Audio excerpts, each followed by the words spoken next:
So this is kind of our little diagram that shows us the ABCs of behavioral intervention. So we try to keep things really simple and straightforward as behavioral therapists. We're not too sophisticated necessarily. It's really straightforward, but it works. The ABCs are basically, we think about things called antecedents, which are things that occur prior to a behavior. Target behavior, so what is it that we actually observe the youngster doing? And then the consequence, which is what happens after the behavior that has an influence on the probability of that behavior occurring again. That's what that red arrow is. This influences the probability of that. These are the basic principles of behavioral change. We also have an infusion, if you will, of social learning theory. That's what that box at the top means. Social learning theory means that people learn through their experiences that they have through interacting with the world, and we learn through observing the experiences of others. So we don't necessarily need to be hit on the head with a rock to understand that it hurts to be hit on the head with a rock. We can see that someone else was hit on the head with a rock. They went, ouch. They fell down. To know that, oh gosh, it looks like it hurts to get hit on the head with a rock. We don't necessarily have to have that same experience ourselves. And that's kind of an idea of what social learning theory tells us. So this is, we put this up here because we're going to keep referring back to this. And this is kind of a diagram of our big ideas. That we can intervene at the antecedent level. So we can change what happens prior to a behavior occurring. We can do things or put consequences into place after a behavior occurs. And by doing both, we can increase the probability that we get the target behavior, the behavior we actually want to see. And that's the name of the game, is that we want to increase the rates of behavior that we want and reduce rates of behavior that we don't like so much, or undesired behavior. So we just give this as a simple example that the parent tells the child to go to bed. The child continues to watch television instead of going to bed. And then the consequence is that the parent says louder, I told you to go to bed, raises their voice a little bit. And that ends up being their consequence. And that may or may not be an effective consequence. It may be somewhat of a real-life example for some of us in the room, or possibly for all of us. But it is a consequence of that behavior. And one of the things that we try to work with parents is that the things where you have some real control here is you can control a lot of what happens prior to the behavior ever being demonstrated. Not everything, but a lot. And you can control a lot about the consequences. What you can't control as directly as your child, their behavior. We can influence it, but unfortunately kids don't come with remote controls or little things on their backs where we can just kind of rewire things. They don't come with Xbox controllers where you can just hit button A and they'll go to bed, unfortunately. Or fortunately, I guess depends on your ethics, I suppose. So we can only influence. And this is all about influence and the probabilities of behavior occurring. So the first thing we'll talk about are antecedents. So what are antecedents? Well, antecedents are basically things that are features of the environment or the individual that have an influence on their behavior. More than one antecedent can be in play or be part of the picture or have an influence over behavior at any given point in time. Antecedents can only impact the probability of behavior occurring. So as I said, we can't force things to happen. We can only influence the probabilities of certain things happening. For example, everybody in this room is sitting in a chair. I don't think at any point I directly told anybody, sit down. But yet everybody's sitting down, and there's probably some good reasons for that. Why are you people sitting down? Right, you're in a room, in a talk. It kind of makes sense to sit down. If you come into a room where everybody's sitting down, what do you tend to do? Sit down. Any other reasons why you're sitting down? Chairs were provided. There are chairs. What if we didn't have chairs? What would you do? Right? The chances of you sitting down would decrease dramatically. Now, maybe someone would choose to sit on the floor. That would be okay. But the probability of a different behavior occurring there would be a different probability. Okay? And that's just a simple example of all the different ways that we have to sometimes think about the environment or the individual. Maybe you're sitting down because you were on your feet all day and walking around and standing, and oh gosh, it just feels great to sit down finally. So we can improve our odds, but we can't guarantee behavior.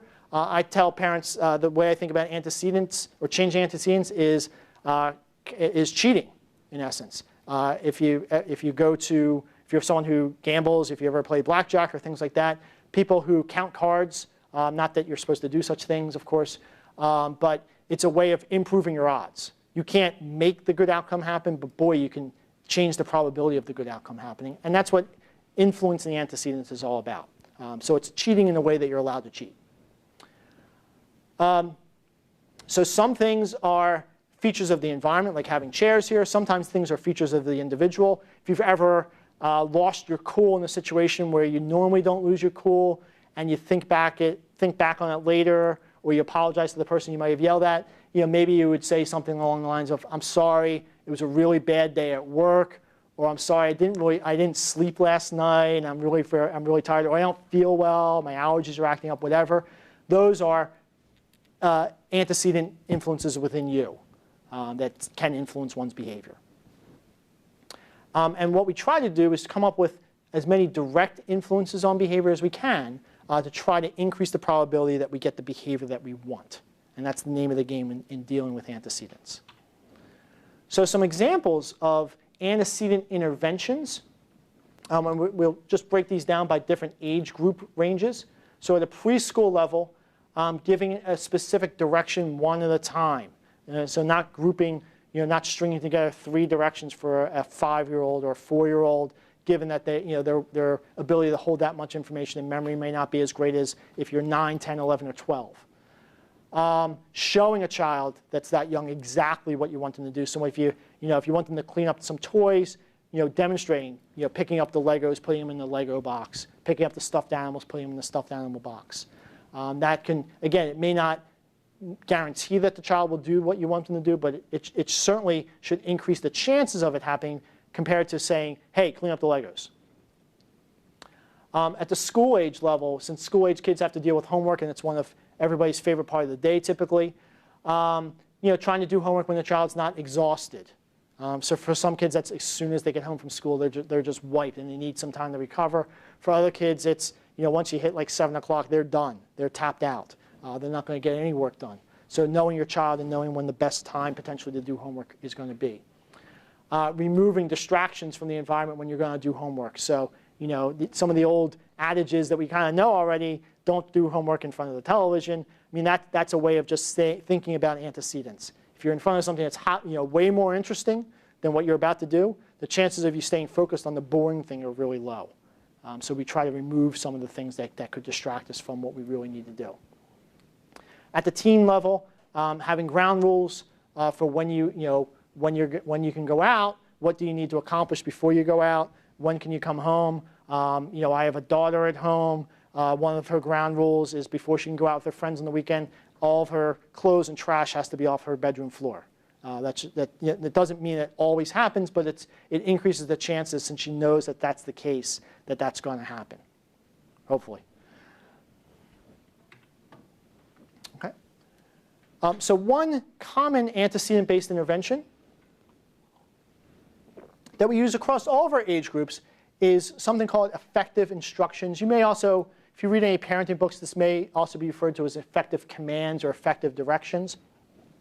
And basically, it's just some simple guidelines. Many of them are kind of common sense level things to increase the probability that when you give a direction to your child, he or she, you increase the chance that they'll do what you're telling them to do. And it sounds really simple, but you'd be surprised, and if you really listen to yourself, how we tell children what we want them to do. So some of the directions, some of the strategies are, just keep the directions short, simple, concise, as few words as possible to deliver your message.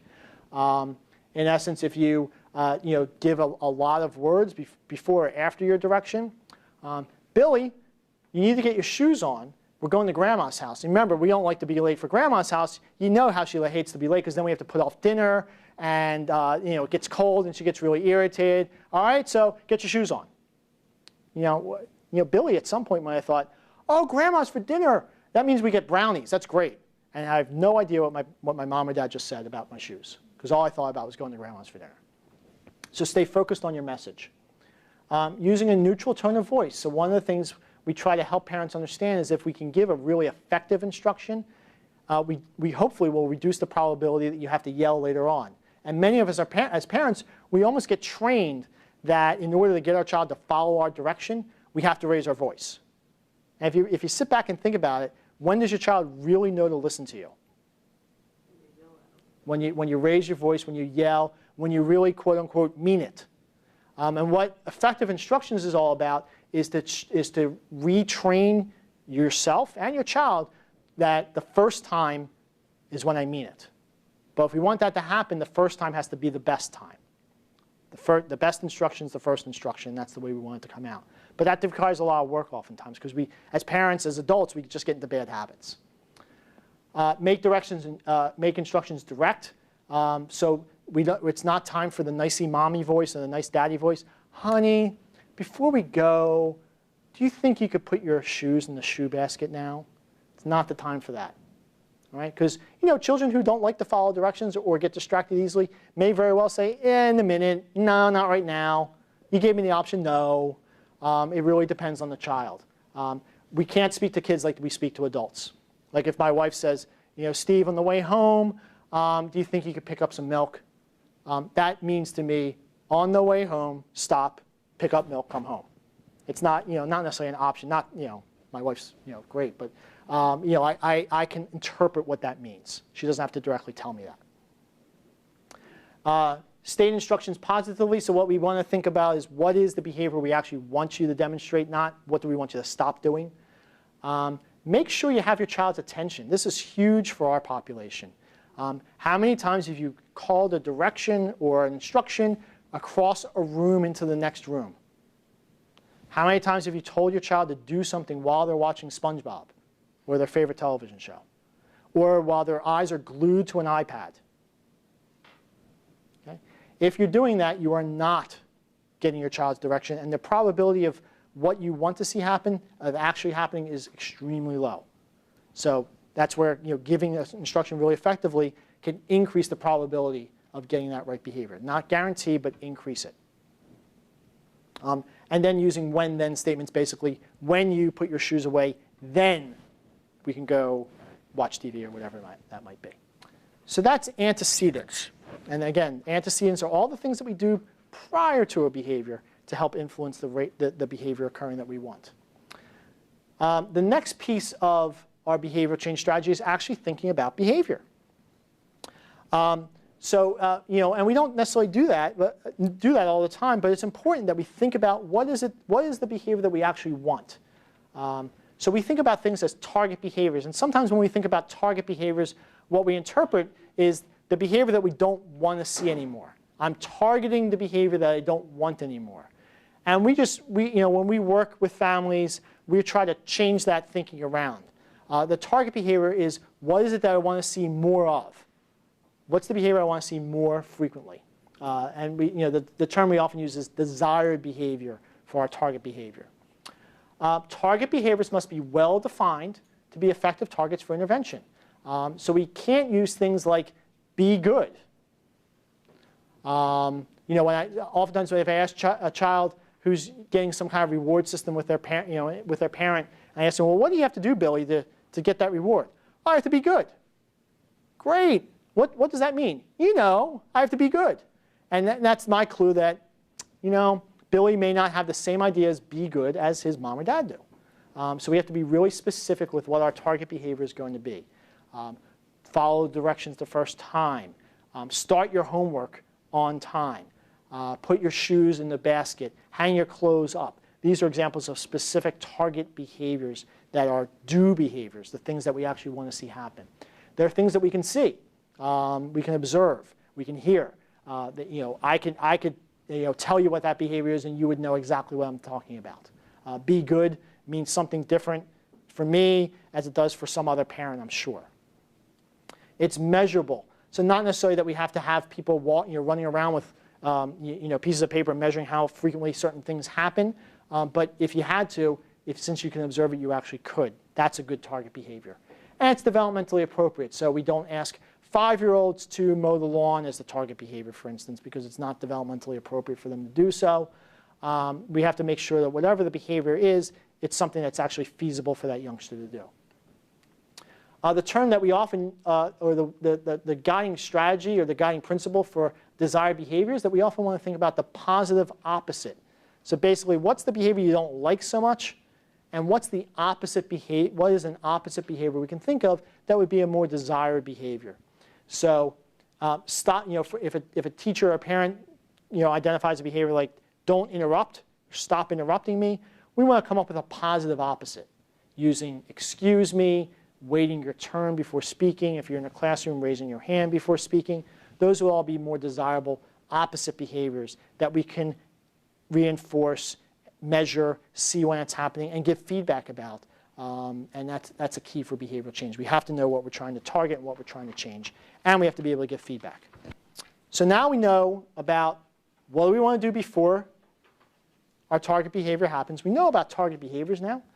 Now we're going to talk about consequences. Consequences are simply things that occur after a behavior, events, influences that occur after a behavior that affect or impact the probability of that behavior occurring in the future.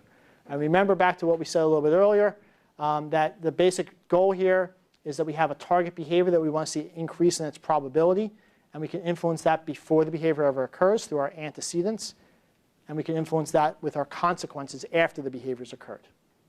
A little note here, consequences are used best at the point of performance. Basically what that means is that the guiding principle is the more that we can put a consequence in place right when the behavior occurs that we want to have occur, the greater the degree of influence that the behavior is going to have, that consequence is going to have on someone's behavior. If the consequence comes later in time, an hour later, a day later, next week, the further away the consequence is from the target behavior occurring, the less influence it tends to have. Okay, it's a direct association, if you will. So the primary consequence that we use in behavioral change for youth with ADHD and other disruptive behavior disorders is something called positive reinforcement. The big idea of positive reinforcement is that it increases the frequency of behavior associated with that consequence. So it increases the probability of that behavior occurring again in the future. It's the key strategy for behavioral change. So it is the big tool in our toolbox, if you will, when we want to make behavior change occur. In essence, what positive reinforcement is it's something that you are putting into the situation, you're adding to the situation, that's the positive part, that reinforces the behavior, that is, increases the frequency of it occurring again. That's what the reinforcement part of positive reinforcement means. Positive reinforcement doesn't necessarily mean that it is something that the person views as positive, and that's often something that people get confused by.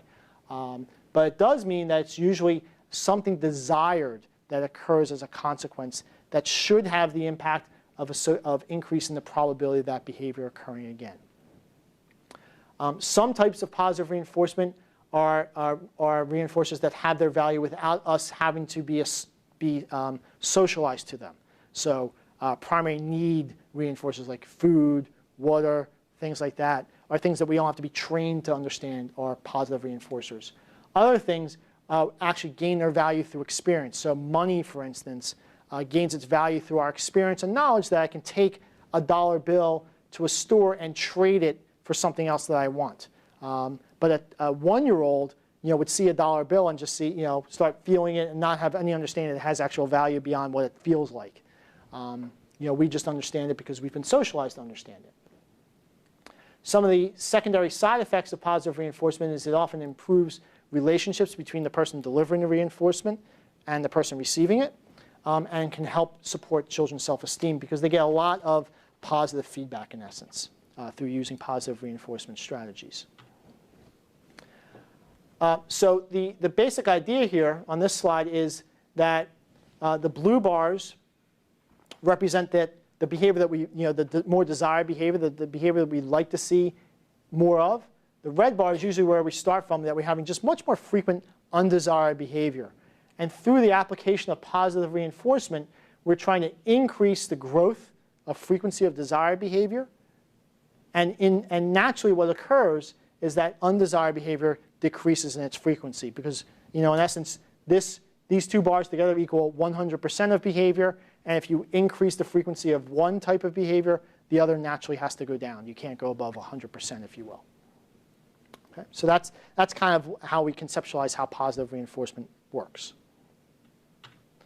Some examples of types of positive reinforcement or strategies of positive reinforcement. At a preschool level, we often use something called verbal praise, and I'll talk about that more in a little bit. But in essence, every time a child follows a direction or demonstrates the behavior that we want them, they get praise. A parent, a caregiver, a teacher telling them that what they did is exactly what we want them to do. At a school age level, we use something called a token economy, which I'll talk a little bit more about as well. And that's basically a way of providing small rewards on a highly frequent basis in response to demonstrating desired behavior. And at teen level, we often bypass the token economy. We just directly associate privileges to the demonstration of desired behavior. So, the privilege of being able to go out with your friends later, or using your cell phone, or using the computer at home is contingent on me seeing that your homework's been finished. And you don't get access to the one until you show me the other, in essence. I mentioned on the prior slide that verbal praise is one of our key strategies of positive reinforcement. Verbal praise is a form of parental attention. Parental attention is actually something that we overlook a lot of time as a key reinforcement strategy. But we can get a lot of mileage out of it. Attention for children and for people, quite frankly, is highly reinforcing. We all thrive on attention. It is in an unlimited supply, and it's within you. You can give as much as you're able, and you never run out of attention. And it's relatively easy to use once you understand how it's supposed to function and how one can utilize it. So in essence, by increasing the rates of contingent attention on even okay behavior, things that aren't necessarily rule-governed or rule-following, but just demonstrating a desired behavior, a mildly desired behavior in a given situation, is a way to increase the rate of that behavior. And one of the things we focus on is helping parents increase the rate of attention they give their child in response to behavior that's just at a very okay level. It's not necessarily the target behavior or the end state behavior, but it's in essence the absence of an undesired behavior. You're not being bad, you get my attention. By increasing the rate, what we talk about is that we give parents challenges to catch your child being good 10 times a day, 20 times a day. And saying things like, oh, I see you're sitting down. So if they're at the table and they're simply sitting there, you're sitting at the table. Not necessarily praising, oh, what a great job you're doing sitting at the table. Oh, you're sitting at the table. We're having a nice meal together. You're cleaning up your clothes. Just noticing the good stuff as it happens. All the things that fly under the radar oftentimes, we want to put at the forefront of our attention and our child's attention.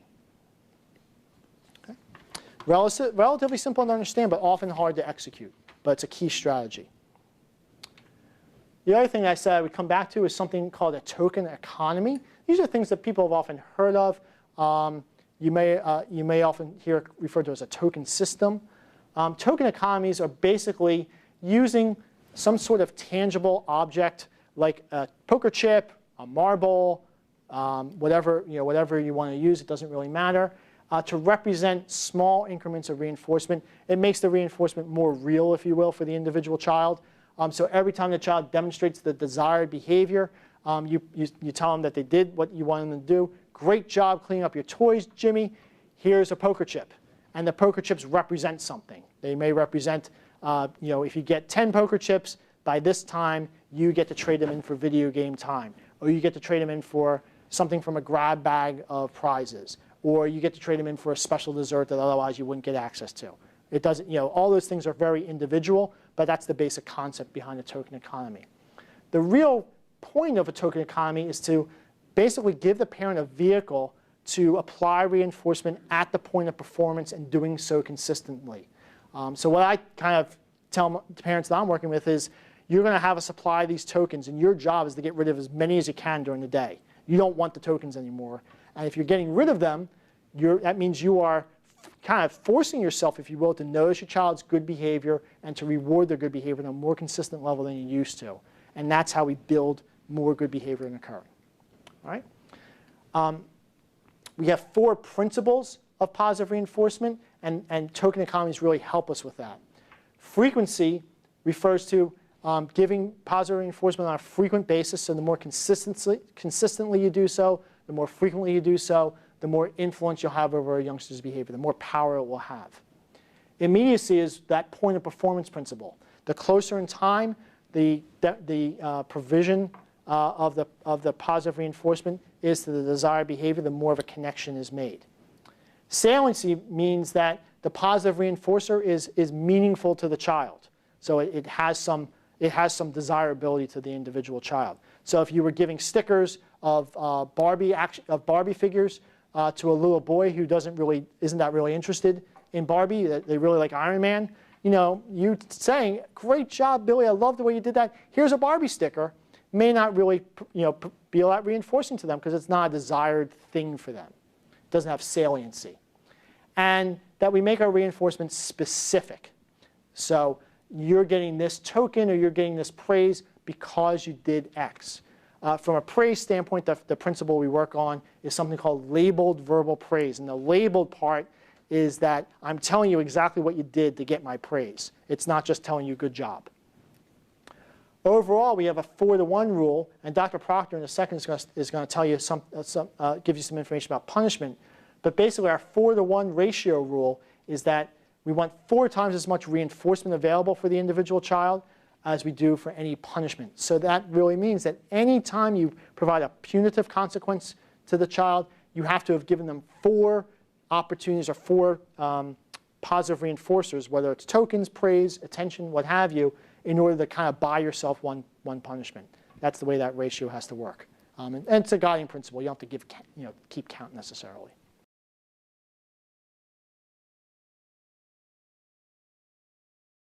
To follow the principle of frequency, especially for behaviors that take a little bit of time to accomplish, like cleaning up toys, you can provide reinforcement throughout that whole time. So you may, when you tell the child, "Billy, clean up your toys now, put them in the bucket." As soon as he gets started, you at that point you'll say, "Oh, great! I love that you got started right away." And as he's cleaning up toys, you may just give attention. "Oh, that's a lot of Legos in the bucket. Oh, you got some more in the bucket. Hey, you've got a lot of those Legos put away. You're almost done," which is just attention. And at the end, you'll give another praise statement. "You did a great job cleaning up those Legos, Billy. Way to go. Here's a token." Okay? So with that, I'm going to hand things off to Dr. Proctor, who's going to talk to you about punishment and some other topics. Thank you, Dr. Sarver. So along with punishment, I'm going to describe what punishment is, talk about some of the risks of it, and then give some examples of what that looks like in various contexts. So the punishment operates in the opposite way that reinforcement did. So whereas reinforcement resulted in an increase in the frequency of a behavior response, punishments do the opposite in that they decrease the frequency or the probability. And like we said, we're always going to be focusing on probabilities. We're hoping that dependent on how well that punishment is used, that it's going to decrease certain types of behaviors. Now there's a couple different methods in which punishment can be applied. One is presenting an aversive event, and the other is removing a positive event. An aversive event may be something like giving them a chore or asking them to do something extra of something that they didn't really enjoy doing. Removing a positive event would be removing some form of reinforcement, something that they enjoy, electronics or things like that, or hanging out with friends. Now, here's some important things to remember is, just like we were saying with that 4-to-1 ratio, we want to use it infrequently. We want to spend a lot more of our energy on more of the positive reinforcement end of things. Punishment needs to be used, of course, but we don't want to use it. We don't want to flip the proportion and focus more on punishment. Oftentimes when parents first start to see us, they have been spending a lot more of their time focusing on punishment-based interventions and a little less of that on the positive end of things, which, as you can imagine, has an effect on the parent-child relationship, and it doesn't improve the behavior, which is why they're seeking some extra help with that. Punishment needs to be used consistently, and just like with positive reinforcement, when you observe that behavior that you identified as one that you're going to use a punishment intervention for, it needs to be used consistently every time. Not just some of the time, because then a child may learn that, well, if I do it again, there's a probability that mom or dad won't take away my electronics for that. It also needs to be a planned response. Oftentimes punishments, and like I'll describe in another slide, are kind of knee-jerk reactions to things, and where that leads to some problems is that a parent may over-punish. So you can't play with your electronics for a month. Or they may choose a punishment that's not very effective or meaningful for the kid. Again, like I was saying earlier, is that punishment, it tends to be often overused by not only just parents, but it also is overused by teachers as well. Like we showed you with the graph again, so positive reinforcement was really working on increasing a lot more of the behaviors that we wanted to see, whereas punishment is working on that opposite end of reducing the behaviors that we're not interested in seeing. So you want to work on both ends, but like we had stressed before, a lot more focus on that positive reinforcement to increase the behaviors that we're interested in seeing, or those target behaviors, as Dr. Soffer mentioned. Now, we do want to spend some time talking about some of the risk of punishment because there are several. The first one is oftentimes when punishments are applied, there's usually a lot of emotion in that. You're usually very upset, you're frustrated, and there's a lot of things that go into that. The child isn't complying with something that you're asking them to do. Maybe there's time constraints or other things going on, and so you may be a lot more upset when you apply that consequence, and it may lead to kind of a poor management of that punishment or a poor use of it. Oftentimes, too, if someone or at the home is doing on punishment interventions, children may then learn to avoid whoever's the person giving the punishment, and kind of shift more of their behavior or attention towards the person who is being less punitive. What this highlights then is, for any of these interventions, whether it be positive reinforcement or punishment-based interventions, is consistency between the caregivers, whether it's in a home or across homes in different settings. Also, depending on the type of punishment that a person may be using, it actually may lead to aggression towards the person giving it, towards the parent.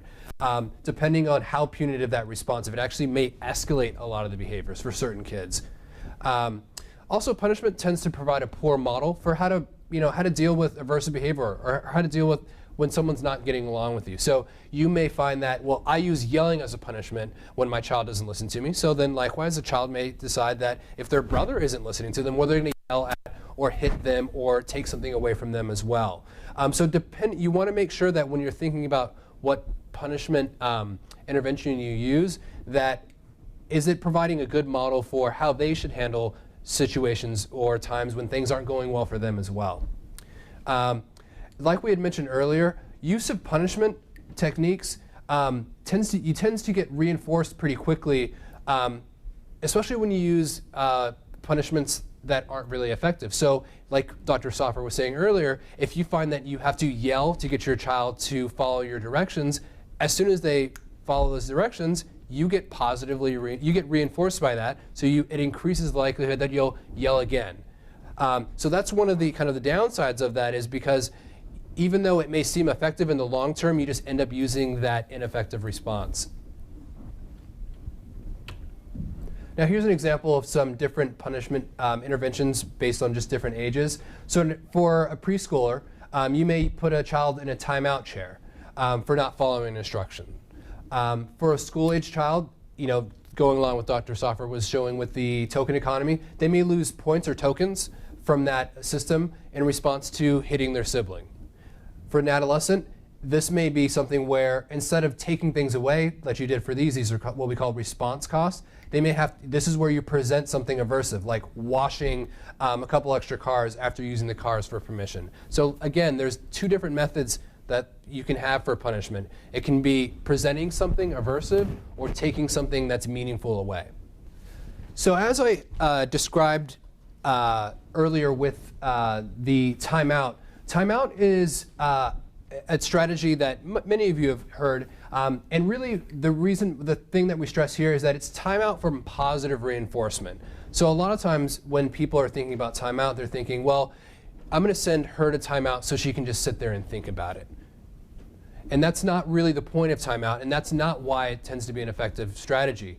When they are in their timeout, if it's done effectively, they should be getting no attention from you, siblings, other people at all. There should be just kind of like a black box of attention from that. And then ending that is based on the child being calm. So it can't just be when they say, okay, I'm done, or I'm going to do that now. Because if they're still really upset, let's say that, you put them in timeout for hitting a sibling and they were very upset by it. So you send them to timeout. You need to wait till they're calm. The reason why we suggest waiting until they're calm is because they're showing you that they're ready to come out of timeout and they're ready to comply with whatever it was that was the reason they were put in timeout. So if you put them in timeout for refusing to clean up their room, by them calming down during timeout and showing you that they're showing you that they're ready to comply. And one of the things that needs to be done afterwards is they need to complete the original task. If you say you're going to timeout for not cleaning a room, and when they're calm and you let them out of timeout, and you don't enforce that effective command of you clean your room now, they've learned to escape. They just learned that, well, if I don't clean my room, all I'm going to have to do is go to timeout for 3 minutes. No big deal, because someone else is going to clean my room, or they're just going to forget all about it. So when you're thinking about what was the reason that you told them they're going to timeout, make sure that that task that they didn't do, if it was for non-compliance, is something that they follow up with.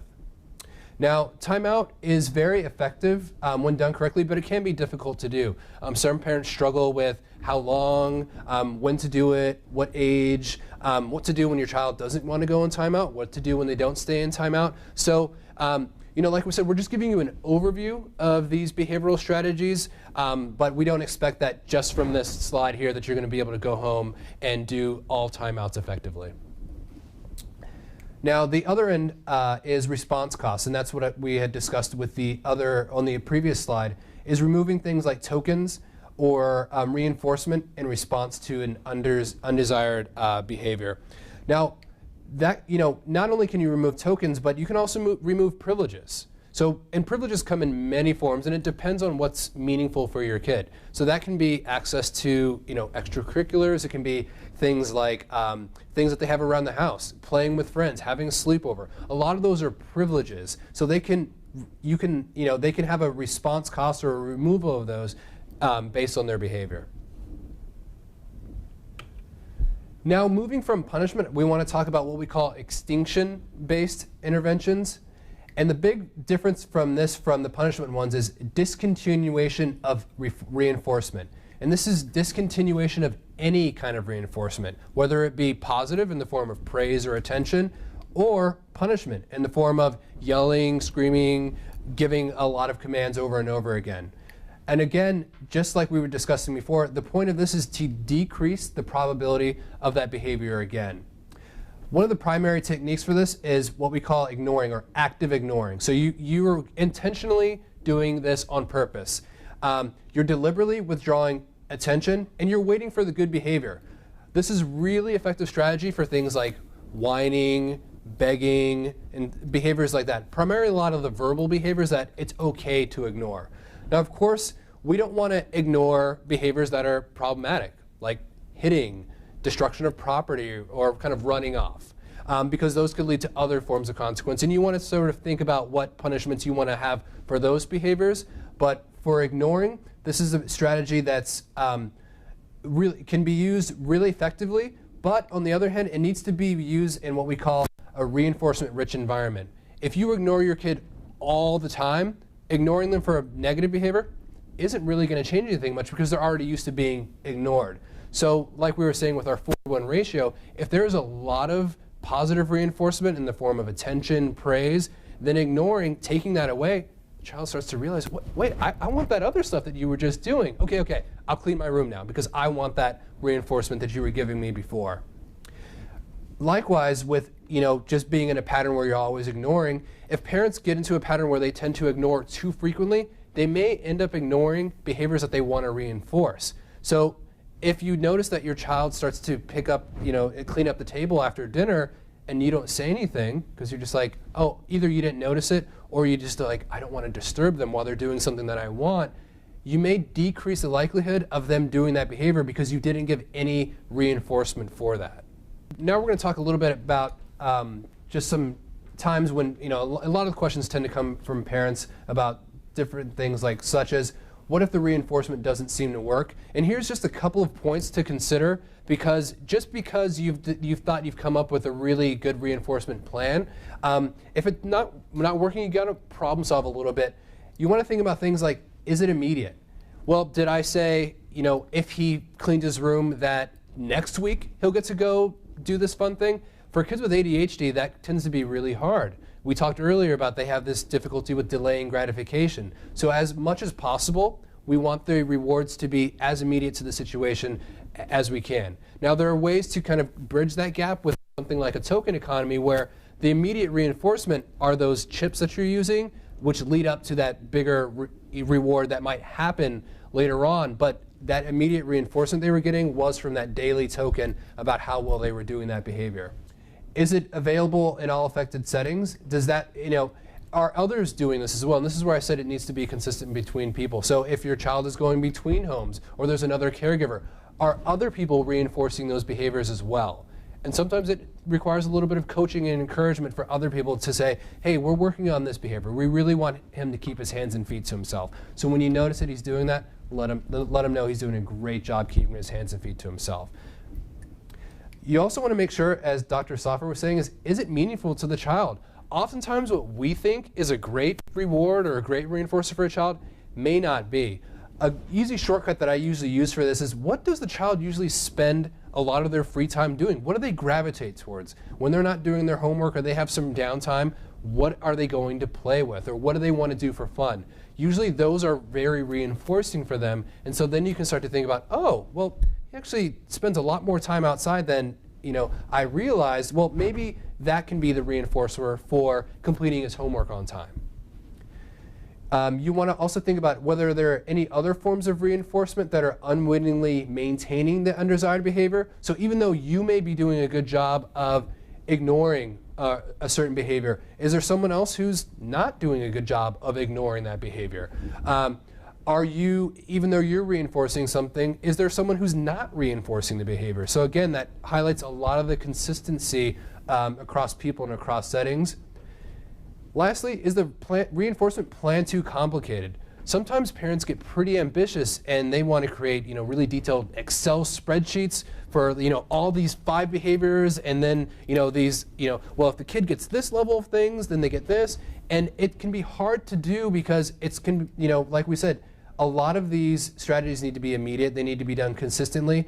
And if you've created something you can't follow up on pretty well, then it's going to fall apart, because you can't always just run to your Excel sheet and compare your notes and figure out how many tokens a child has had for a certain behavior.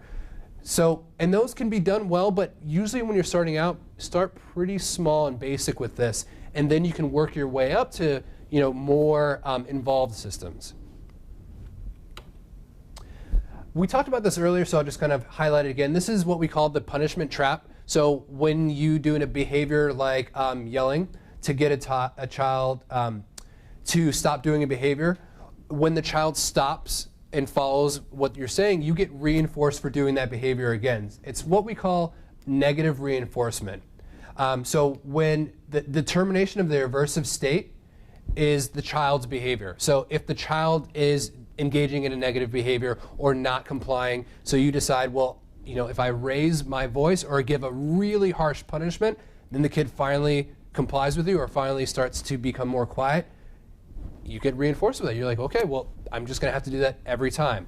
And so parents then start to get into a punishment trap where instead of thinking about what other strategies they may have learned, they just go to the one that worked best, the one that worked last time, even though it takes a lot of the risk of the punishments that we highlighted earlier. With the extinction, ignoring works really, really well, but it can become very challenging for parents, because even slight kind of ways that you're giving attention, so even nonverbal, like looking at a child when you're trying to do an ignoring intervention may still give some attention because the child may know that they're kind of getting to you. So if you're trying to ignore a silly behavior that you don't think should be reinforced with any attention, if you're kind of like huffing and puffing, well, they know they're still getting attention from it. It's still affecting you, so that silly behavior is just going to be maintained.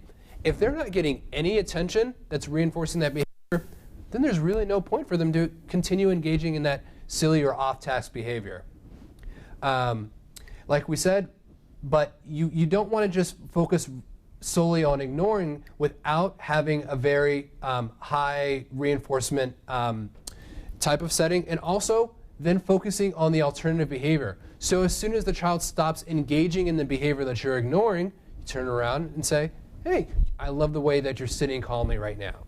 So you don't want to just ignore it when, you want to ignore it during the time when they're engaging in the undesired behavior, but as soon as you see the behavior that you want to see, that's when you turn the switch on and give the attention for that behavior so that you can reinforce that behavior again.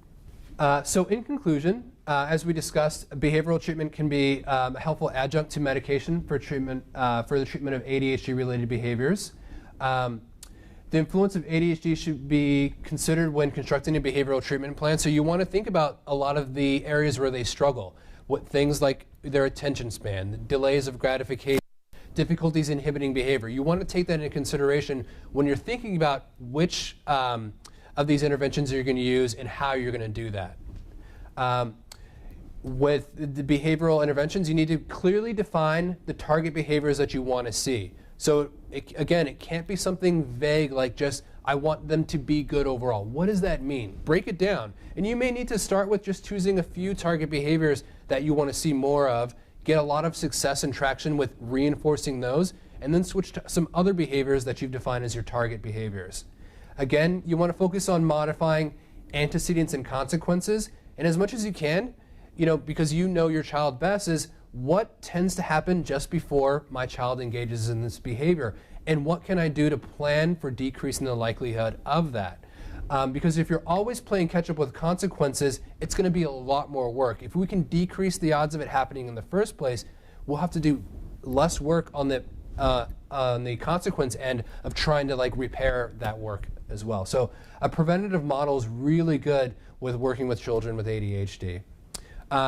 Again, behavioral treatment is most effective when it's applied at the point of performance, so as immediate as possible. Now, that may not always be possible, but that should really be the goal, is as close to when the behavior is occurring for reinforcing a behavior, punishing, or ignoring a behavior.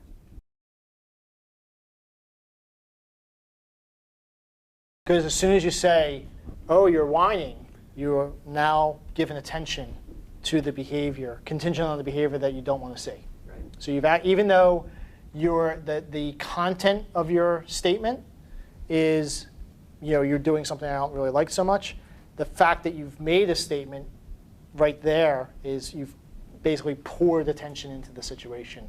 And ignoring or extinction is to suck all the attention out of the situation, if you will. As Dr. Proctor said, ignoring is, I think it's the most challenging behavioral or parenting strategy we ask parents to do. I typically tell parents that it's my upper level coursework, if you will, it's like the 400 level course to do ignoring, because it's really challenging. Children are not accustomed to being ignored, and they will break you. They will do everything they can to break you, in essence. And you have to really believe in what you're doing, understand why you're doing it, and in essence hold out, and know and believe that that's the right thing to do. Ignoring really only works if you have a reinforcement-rich environment. So there's lots of opportunities for attention and praise for desired behavior, and the ignoring becomes the polar opposite of that. So as soon as you switch to a behavior that's undesirable, I ignore you. Other ways that we can influence the possibility of ignoring being effective is I sometimes in appointments or in sessions will role play ignoring with a parent and their child. So we'll talk about specific target behavior, and beyond just telling them, hey, if you whine, mommy's going to ignore you, that means she's not going to talk to you. we'll actually role play what that looks like, what that feels like. Maybe I'll be the child, the parent will be the parent, or then we'll actually do it with the child. Some way that they can actually see it, experience it. Going back to that social learning piece of things, children can learn all sorts of behavior just by seeing how it happens. And if they can experience in a role play situation, it may help with that generalization to the real world. When mom starts to or dad starts to ignore that behavior, then something will click and they'll say, oh yeah, that's right, I'm whining. The other thing that sometimes parents can do to help the child understand that they're ignoring them right now is to talk about the ignored behavior without actually talking to the child. So if there's two adults in the situation and the child is over and over saying, but mommy, I don't want to go to bed, please, no, no. And they're ignoring that complaining behavior to make it go away. The one parent can say to the other something like, Billy is complaining a lot. When he stops complaining, we can pay attention to him, which is not talking to Billy, it's talking to your parent partner or the other adult in the room. So it doesn't really qualify as giving attention, but there's a little clue in there that hopefully the child will pick up on that will help them kind of click into, oh yeah, that's right. If I want my parents to pay attention to me, I have to demonstrate a behavior that they actually like instead of this stuff. Okay? But tough stuff, very tough stuff. It generally depends on what's going to happen between the time when they get home and dinner. Oftentimes when you're thinking about, with positive reinforcement, we're using different things that are meaningful and motivating to children to get them to do the things that they may not want to do. So if finishing homework is a difficulty for your child, if they're engaging in something before, something positive or meaningful before their homework, you've then lost a lot of that motivation for them to then do the homework. So generally, usually my just default suggestion is, give them a brief break, when they get home, and then begin homework then. And then the other activities that they want to engage in, like playtime or kind of the free time, would come afterwards as a reinforcement for them completing their homework. Does that make sense? Now, it's harder to do if they've got other activities. Some kids play sports, so they come home, play sport, go to dinner, and then do your homework afterwards. But then you would still try to just come up with some way that when they complete their homework on time, or do it the way that, depending on what your problem is, that there's reinforcement following that. So depending on your kind of schedule, you may have to be flexible with that, but always just be thinking, if I give them this choice about doing it before or afterwards, do I have any, how am I going to reinforce that behavior? Am I going to give them that sort of treat, so to speak, too soon? And then when I say, okay, you've played video games for an hour, now time to do homework, what do you think is going to happen? No, it's less likely to happen. You even might kind of get into an argument, or kind of, they may be less likely to do it. Yeah. Don't give them the carrot until they demonstrated the behavior. Right. Definitely some logic there. But unfortunately, sometimes you've, kind of like what Dr. Proctor just said, you may have gotten yourself into such a hole, or they got themselves in such a hole, that that's not going to be enough to dig you out. There is a concept that we use that's an antecedent intervention called a forced choice. A forced choice is basically giving the child an illusion of having a choice, when really, no matter what they choose, is equally desirable to the parent. So if you want your child to wear a short sleeve shirt to school, you can give them a forced choice of they can wear that short sleeve shirt, or that short sleeve shirt. Any of them are fine with me, but I'm giving you the choice of which short sleeve shirt you're going to wear. But in essence, I am kind of putting a directive on you that you're going to wear a short sleeve shirt to school today. But there's a choice there. For homework, back to your example, you can give a choice of you can do your homework right after school, or at this point in time. Either way, you're going to do your homework. That can work. That is a forced choice in some ways. However, I do agree with what Dr. Proctor was saying, that if they are engaging in a reinforcing activity before they do their homework, you've lost some of your leverage, if you will. And I hate to think about leverage, but in essence, that's what it is. You want to be able to say, when you finish your homework, then you get to do this more desirable activity. If you got to do the more desirable activity beforehand, the leverage I have to get you to do your homework, something that you find highly undesirable and highly unpleasant, isn't so great. And we need that. Because I see, because there's another piece to your point, which is like you want to be able to explain to them, like you made this choice and this is what the consequence was. So you could say, if you don't do your homework, then you don't get to play your video game. And then when that night before they go to bed, and they're like, well, I didn't get to have any game time. Then you can have the discussion. Well, like I said earlier, when you do your homework, then you can play your video game time. You didn't do your homework tonight, so that's why you didn't get it. But tomorrow, I'm hoping things go a lot differently. And that's, again, when I was talking about punishment, is you want to make sure you're not over-punishing so that you can give an opportunity for the child to show you the behavior that you were hoping for, that target behavior. But if you punish for so long, if they start to engage in that positive behavior again, if you really were consistent with your punishment, you're not supposed to go back on it, because then they start to learn, punishment only lasts for like half the time because eventually I'll get it back.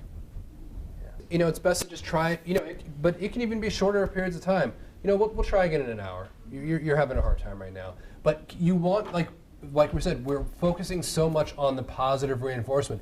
Kids want to know that you're not going to hold this against them forever.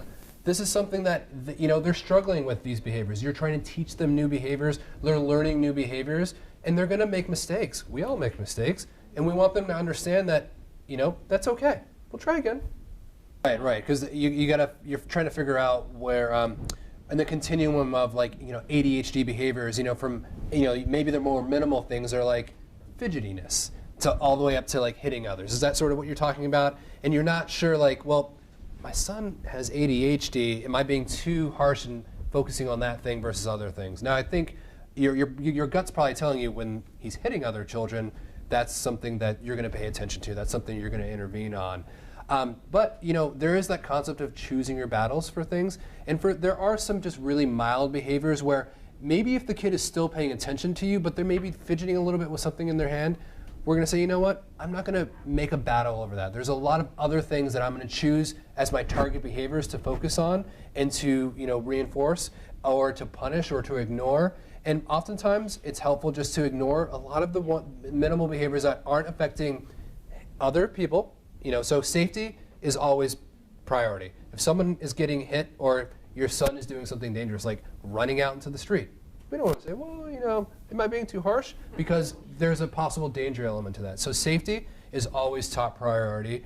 And then if it's affecting other people, that kind of goes up high on that list as well. But there are some kind of minor behaviors that we could say, it's not that big of a deal.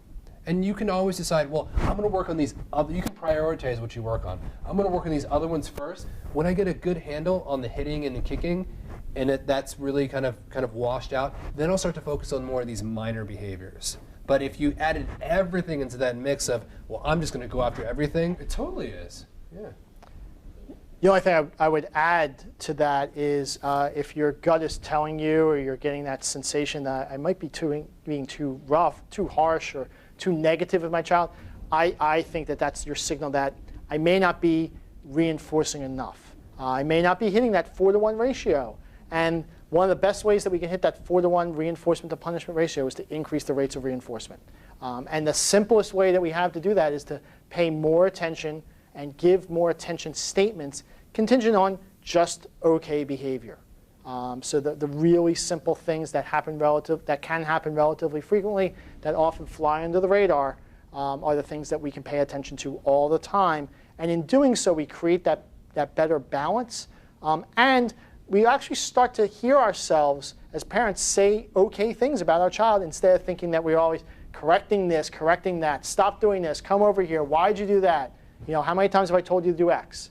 But when you start saying things like you're sitting nicely at the table, when you're driving in the car and your child's showing decent behavior, just engaging in a conversation with them, talking to them about something of interest, giving them statements contingent on their okay behavior while they're sitting in the car. Because if they're sitting in the car reading a book, or they're looking out the window, or they're listening to the music, those are the sorts of things that we take for granted because they're not bugging us.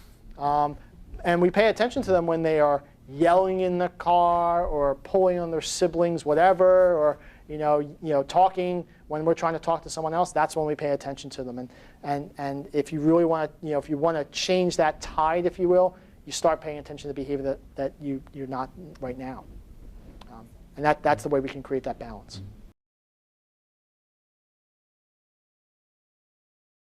Well, it's one of the more challenging things to work with. Keep in mind that probably a significant influence on what you're describing is when a child has ADHD, one of their primary weaknesses is behavioral control. And when you get emotionally aroused, like you get to some place that excites you, like a playground, or something really angers you, your baseline ability to control your behavior diminishes already. And then if you already don't have very good behavioral control, it goes down even further. So that's I think you're describing what you should understand as a challenging situation. Also, social interactions are the thing where parents have the least amount of influence typically.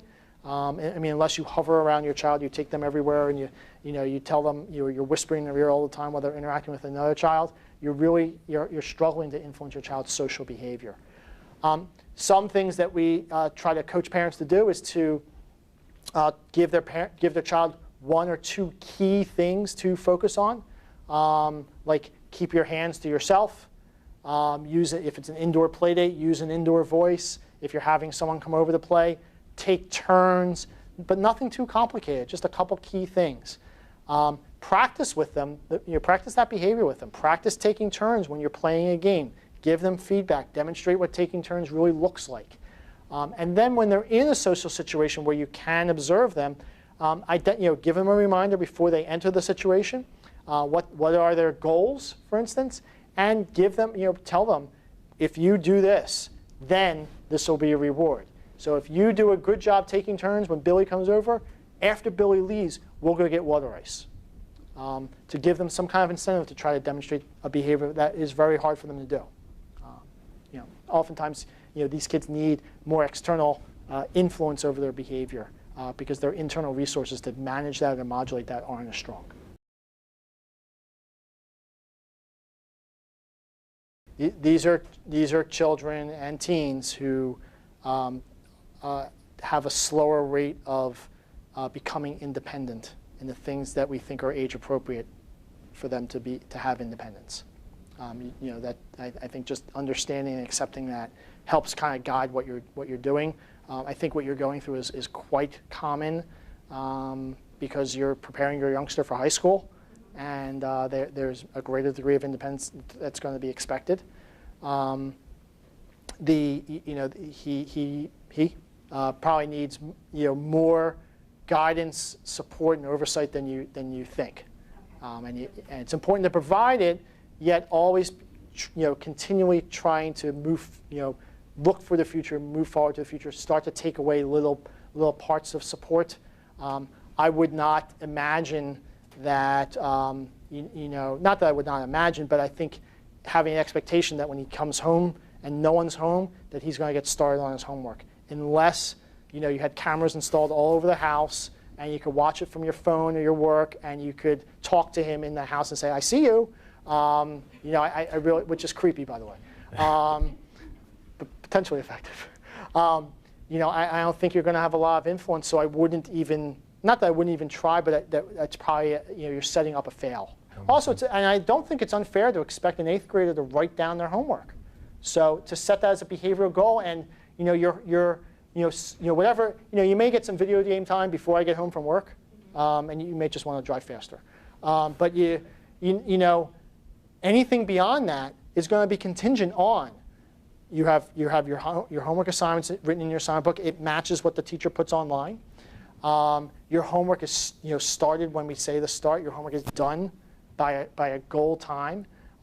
Those are all things that get you either more video game time or whatever. Or there's only certain video games that you can play in that free time, but the really good ones, that's what you get to earn. You have to get, just getting more creative sometimes is required. But there are some things where you just, if no one's home, I don't know. I don't think homework's going to get started independently. I mean, you can try, and you could set up a reward where, if I get home and this amount of homework is done, then you get some other reward. You can do that too. You can set up a contingency that tries to influence the behavior when you're not around. Well, on behalf of Dr. Proctor, we want to thank you.